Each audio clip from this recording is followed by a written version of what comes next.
Okay, hello guys. So here we have got one doubt which I am going to solve it now. सवाल में क्या दिया हुआ है at time t is equal to 0 a particle starts traveling from a height 7 jet cap centimeter in a plane keeping jet coordinate constant. अच्छा, मतलब ये हुआ कि जेट एक्सिस के डायरेक्शन में यानी कि जेट कैप में जो आपका कोऑर्डिनेट है वो कांस्टेंट है। अच्छा, तो मतलब ये हुआ कि कोई वेलोसिटी और एक्सेलरेशन उस वाले एक्सिस में नहीं है। ठीक है भैया, एक्स और वाई का है क्या कुछ? हाँ, at any instant of time its position along the x cap and the y cap directions are defined as 3t and 5t cube। अच्छा, so what is the acceleration of the particle at time t equal to 1 second? बहुत अच्छी बात है। तो अभी हम पहले देख सकते हैं ये कि आपका जो जेट एक्सिस है उसके डायरेक्शन में यानी कि जेट कैप है आपका, ठीक है राइट, उसमें आपकी जो वैल्यू है वो है तुम्हारा 7 जेट कैप। मीन्स ये है कि इसके साथ में कोई वेरिएबल तो है नहीं। जब कोई वेरिएबल इसके साथ में नहीं है तो इसका अर्थ है ये कि ये आपका रहेगा कांस्टेंट। ठीक है, ओके फाइन। ठीक है, अब आप सोच रहे होंगे कि सर ये वाली बात क्यों बार बार जो समझा रहा है। इसलिए भैया क्योंकि मैं एक जो फैकल्टी हूँ राइट, तो हमें हर एक छोटी बात बार बार समझानी होगी आपको। ठीक है, I am solving it like faculty. Okay, हाँ, अगर मैं किसी स्टूडेंट की तरह इसको सॉल्व में अगर होता तो we will just solve it like this.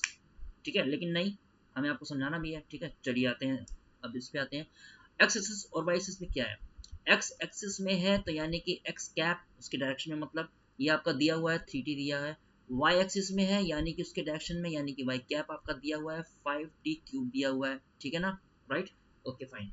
So we know that अगर हमारे पास है डिस्प्लेसमेंट दिया हुआ है, ठीक है ना, तो if you will differentiate it once with respect to the time यानी कि dx by dt, तो हमें मिलेगा क्या मिलेगा? वेलोसिटी मिलेगा v, राइट। एंड इवेंचुअली अगर हम इसको फिर से करते हैं डिफरेंशिएट तो we will get the acceleration. ठीक है, अब हम इसी नॉलेज का यूज यहाँ पे करेंगे। Okay, how to do that? See हमारे पास क्या दिया हुआ है एक्स एक्सिस में? क्या था हमारे पास भैया एक्स एक्सिस में? It was your 5t 3t, कितना टी था यार? 3t ओके 3t था तुम्हारे पास। ठीक है ना, अब हम इसको करेंगे differentiate D by D T of 3t, we will get 3। ये 3 क्या है? 3 मीटर पर सेकेंड वेलोसिटी है। ठीक है, अब इसको अगर हम फर्दर करते हैं डिफरेंशिएट तो we will get the acceleration और वो आपका आएगा 0। क्यों?